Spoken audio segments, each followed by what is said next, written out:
মৃত্যুর আগে 3টি কাজ করে যেতে পারলে মৃত্যুর পরও মানুষের আমল নামায় তার হিসাব সওয়াবের অ্যাকাউন্টে সওয়াব যোগ হতে থাকে। 3টি আমল নবী করিম সাল্লাল্লাহু আলাইহি ওয়াসাল্লাম বলেছেন, ইদা মাতাল ইনসান, মানুষ যখন মারা যায়, ইনকাতা আনহু আমালুহু, তার সমস্ত আমলের দুয়ার বন্ধ হয়ে যায়, ইল্লা মিন সালাস, তবে 3টা আমলের দুয়ার মানুষ মারা গেলেও বন্ধ হয় না। নাম্বার 1, কোনো মানুষ যখন মারা যায়, যদি সে কোনো উপকারী ইলিম রেখে যেতে পারে, উপকারী জ্ঞান রেখে যেতে পারে। একজন মানুষকে কোনো একটা কিছু আপনি শেখালেন, কাউকে শিখতে সহযোগিতা করলেন, উদ্যোগী হলেন, তাকে শিক্ষা দিলেন, জ্ঞান দিলেন, সে আপনার শিক্ষা থেকে শিক্ষিত হয়ে, আপনার ইলম থেকে উপকৃত হয়ে সে তার জীবনকে আলোকিত করলো, অন্যদেরকে আলোকিত করলো।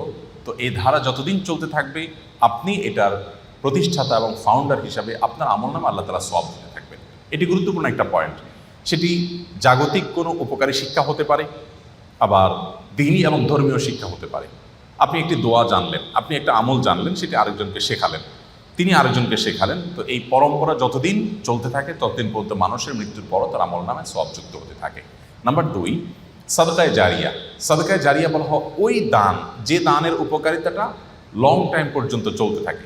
আমরা সাধারণত ওয়ান টাইম দানে বা এককালীন দানে অভ্যস্ত, অথচ দানের জন্য আমাদের সবচেয়ে বেশি লক্ষ্য রাখা উচিত কোন দানটা সবচেয়ে বেশি লাস্টিং করবে, অর্থাৎ যেটার উপকারিতা দীর্ঘমেয়াদে থাকবে। ধরুন আপনি একজন গরিবকে 200 টাকা দিয়ে দিলেন, 500 টাকা দিয়ে দিলেন, এর চেয়ে উত্তম তার জন্য এমন একটা ব্যবস্থা করে দিন যে সেখান থেকে দীর্ঘমেয়াদে তার উপকারিতা সে পেতে থাকবে। আপনি একটা বৃক্ষরোপণ করলেন, বৃক্ষরোপণ করা সেটা আপনার নিজের বাড়ির ছাদে হতে পারে, আপনার ব্যালকনিতে, বারান্দায় হতে পারে। আপনি একটা গাছ লাগালেন, একেবারেই জাগতিক একটা বিষয়। এই গাছের অক্সিজেন আপনি ভোগ করবেন, এর ফল ফসল আপনি ভোগ করবেন, বাট আপনি নিয়তটা যদি এটা করেন, নবী করিম সাল্লাল্লাহু আলাইহি সাল্লাম সাদকায়ে জারিয়া হিসাবে গাছ লাগাতে বলেছেন। তিনি বলেছেন, মা মিন মুসলিমিন ইয়াগরিসু গারসান আও ইয়াজরাউ যারআ, কোনো মুসলমান যদি কোনো গাছ লাগায়, কোনো ফসল করে, এবং সেখান থেকে যদি কোনো পশু পাখি খায়, কোনো মানুষ খায়, কোনো পোকামাকড় খায়, কোনো কীট পতঙ্গ খায়, তাহলে তার সওয়াব পাবে। এটি সাদকায়ে জারিয়া, যে আমি মরে যাব কিন্তু আমার গাছের এই সওয়াব আমার আমলনামায় যুক্ত হতে থাকবে। আমি যদি 2-4-10,000 গাছ লাগিয়ে যেতে পারি, 200-400 গাছ লাগিয়ে যেতে পারি, তাহলে সেখান থেকে কিছু গাছও যদি টিকে যায়, এবং যতদিন টিকবে মানুষ অক্সিজেন পাবে, ছায়া পাবে, ফসল পাবে, ফল পাবে, মানুষের মৃত্যুর পর এই আমলটার সওয়াব যেতে থাকবে। তো এই সাদকায়ে জারিয়া, আমি একটা মসজিদ করলাম, একটা মাদ্রাসা করলাম, একটা স্কুল করে দিলাম, আমি একটা হাসপাতাল করে দিলাম, অথবা এত বড় লেভেলে করতে পারছি না, আমি যতটুকু পারি ততটুকু করলাম, তো এটা আমার মৃত্যু পরবর্তী জীবনে অনেক বেশি উপকার আনবে। নাম্বার 3, নেক সন্তান। সবচেয়ে বড় পয়েন্ট এটি যে আমাদের সন্তানদেরকে যদি আমরা আল্লাহমুখী করে যেতে পারি, আল্লাহর সাথে পরিচয় করে দিয়ে যেতে পারি, কোরআন এবং হাদিসের সাথে তাদের রিলেশন করে দিয়ে যেতে পারি, এই সন্তান যখন দোয়া করবে মৃত্যু পরবর্তী জীবনে সেটা উপকারে আসবে। নবী করিম সাল্লাল্লাহু আলাইহি ওয়াসাল্লাম বলেছেন, একজন জান্নাতীকে আল্লাহ তাআলা তার জান্নাতে যে স্টেজে তিনি আছেন, যে স্তরে আছেন, যে লেভেলে আছেন, সেখান থেকে হঠাৎ করে অনেক উপরে উঠাই দিবেন। দেওয়ার পর জান্নাতি বলবে, আল্লাহ আমাকে এই স্তর থেকে এত আফার ক্লাসে নিয়ে যাওয়ার কারণটা কি? আমি তো এখন আর আমল করে নিজের মর্তবা মর্যাদা বৃদ্ধি করার কোনো সুযোগ নেই।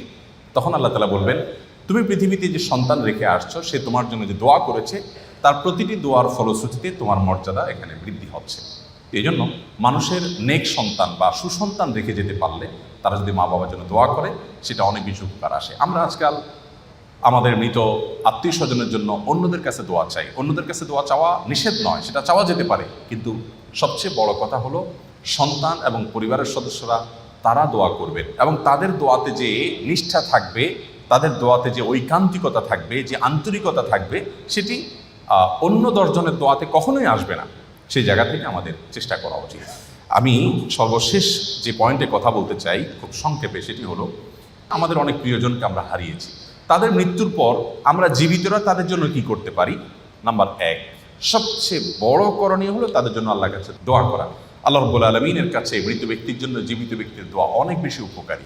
আমরা তাদের অন্য কোনো উপকার করতে পারবো না, শুধু দোয়া করতে পারবো। আর দোয়াটা এত ইফেক্টিভ যে আমার মৃত মা বাবা আত্মীয় স্বজন যেই হন না কেন, তার জন্য যদি আমি চোখের পানি ফেলে একান্তে আল্লাহর সাথে একটু কথা বলি, আল্লাহ আমার বাবাকে, আমার মাকে, অমুককে বা তমুককে আপনি মাফ করে দিন, তার ভুল ত্রুটি ক্ষমা করে দিন, তিনি মানুষ ছিলেন, অনেক ভুল ত্রুটি নিশ্চয়ই হয়েছে, আপনি ক্ষমা করুন। আল্লাহ তাআলার কাছে এই জিনিসটা অনেক বেশি প্রিয়। তো আমরা মৃত ব্যক্তির জন্য দোয়া করব। এই জন্য আপনি খুব গুছিয়ে কিছু বলতে পারছেন না, আপনি শুধু চোখের পানি ফেলতে জানেন, মনে মনে আল্লাহর কাছে চাওয়াটা পেশ করেন। আপনি আপনার বাবার, আপনার মায়ের, আপনার আত্মীয় স্বজনের জন্য মাগফিরাত আশা করেন, ক্ষমা আশা করেন, নাজাত আশা করেন, মুক্তি আশা করেন, জান্নাত প্রাপ্তির নিশ্চয়তা আশা করেন। শুধু এই কথাটাকে আপনি নিবেদন করেন, দুরূদ পড়ে আল্লাহ তাআলার কাছে দোয়াটা নিবেদন করেন, ইনশাআল্লাহ আল্লাহ তাআলা দোয়া কবুল করবেন। আল্লাহ তাআলা কোরআনে ঘোষণা দিয়েছেন, তোমরা দোয়া করো, আমি দোয়া কবুল করবো। অতএব মৃত ব্যক্তির জন্য দোয়া করাটা হলো সবচেয়ে প্রয়োজনীয় আমল, যেটি আমরা চলতে ফিরতে উঠতে বসতে আনুষ্ঠানিকতা ছাড়াও করতে পারি। দোয়ার জন্য কোনো আনুষ্ঠানিকতার কোনো প্রয়োজন নাই। আপনি কর্মক্ষেত্রে আছেন, হঠাৎ আপনি নিরিবিলি বসে আছেন, আপনি মনের দোয়া শুরু করে দেন। আপনি হাত তুলে দোয়া করার দরকার নেই, ওযু নাই, তাও আপনি দোয়া করতে পারেন। দোয়াটা এত সহজ একটা আমল, যার কারণে আমরা সর্বক্ষণ আমাদের মৃত ব্যক্তিদের জন্য, আত্মীয় স্বজনের দোয়া করব। নাম্বার 2, সাদাকা, যেটা একটু আগে আমি বলছিলাম, দান করা, মৃত ব্যক্তিদের তরফ থেকে দান করা। আপনি যে কোনো একটা দান করলেন, 100টা টাকা দান করলেন, দেওয়ার সময় আপনার ইন্টেনশন থাকবে আল্লাহ এই দানের যে সওয়াবটা, এটা আমার নয়, আমার বাবার অ্যাকাউন্টে, আমার মায়ের অ্যাকাউন্টে আপনি জমা করে দিবেন, তার তরফ থেকে আমি দান করলাম। এটা একটা দারুণ স্কোপ, যে তারা দান করতে পারছেন না কিন্তু আমরা তাদের হয়ে দান করতে পারছি, এটা শরীয়ত অ্যালাউ করে। এবং এক্ষেত্রেও সাদকা জারিয়া সবচেয়ে উত্তম।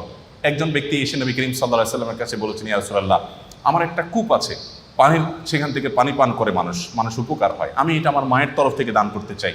নবীজি বললেন, অবশ্যই তুমি করতে পারো, সে সুযোগ আছে এবং এর সওয়াব তোমার মায়ের অ্যাকাউন্টে জমা হতে থাকবে। বিধায় আমরা আমাদের মৃত ব্যক্তির তরফ থেকে দান করতে পারি। বিশেষ করে দানের একটা অংশ আমাদের সবসময় থাকা উচিত আমাদের বাবা মাকে, যারা আমরা হারিয়েছি, যাদের কাছে আমাদের চিরঋণী আমরা, তাদের জন্য আমাদের দোয়ার একটা অংশ, দানের একটা অংশ থাকবে। দেওয়ার সময় নিয়ত থাকবে, আল্লাহ এই টাকাটার সওয়াবটা আমি তার জন্য দিতে চাই। তার জন্য দিলে আল্লাহ তাআলা আপনাকেও মাহরুম করবেন না ইনশাআল্লাহ। নাম্বার 3, হজ এবং উমরা। তবে দানের ক্ষেত্রে আমরা একটু আগে যে বলছিলাম, স্থায়ী দান হলে সেটা ভালো, কোনো স্থাপনা তৈরি করা, এমন কিছু করা যেটা দীর্ঘমেয়াদে থাকবে, সেটি। 3 নম্বর আমল হলো হজ এবং উমরা। মৃত ব্যক্তির তরফ থেকে হজ উমরা করা যায়।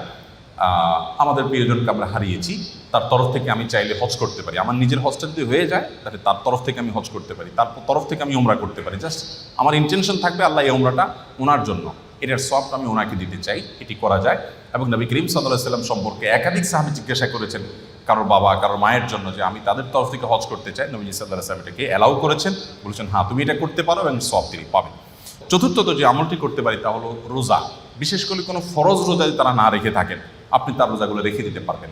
মান্যতের কোনো রোজা থাকলে সেগুলো আপনি রেখে দিতে পারবেন। বুখারী এবং মুসলিম সহ বিভিন্ন হাদিস গ্রন্থ দ্বারা মৃত ব্যক্তির তরফ থেকে রোজা রাখলে এটি তার উপকারে আসবে, সেটি প্রমাণিত হয়। অর্থাৎ তার তরফ থেকে আমরা রোজা রেখে দিতে পারি। নামাজের বিষয়টা নিয়ে স্কলারদের মধ্যে পার্থক্য আছে, যে আমরা 2 রাকাত নামাজ পড়ি, তার সওয়াবটা তাদেরকে দিতে পারি কিনা। তবে কোরবানির বিষয়টি বিভিন্ন হাদিস থেকে সুস্পষ্টভাবে প্রমাণিত, যে আমরা কোরবানি মৃত ব্যক্তির তরফ থেকে করতে পারি। আমি নিজের কোরবানিটা করলাম, পাশাপাশি আমার মৃত আত্মীয় স্বজনের জন্য তাদেরকেও শরীক করলাম, তাদের পক্ষ থেকেও কোরবানি করলাম, এটিও করা যায়। তো এই আমলগুলো মোটামুটি আমরা মৃত ব্যক্তির তরফ থেকে করতে পারি। আস-সুন্নাহ ফাউন্ডেশন, উম্মার স্বার্থে সুন্নাহর সাথে।